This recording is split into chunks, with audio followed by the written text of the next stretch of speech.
Hello for everyone. I'm Charlie. Today we have a Nissan micra. What I'm going to do, we done the service. I'm going to show you how to reset service light or oil service light. You can see now when we ignition on, there is a spanner light coming with the mileage. Then I'm going to show you how to reset that spanner light.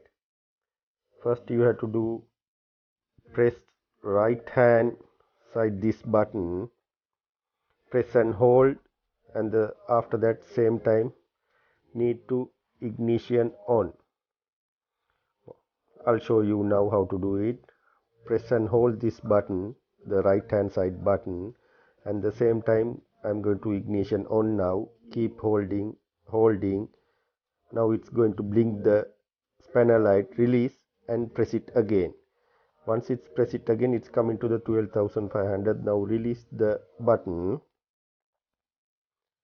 switch off the engine,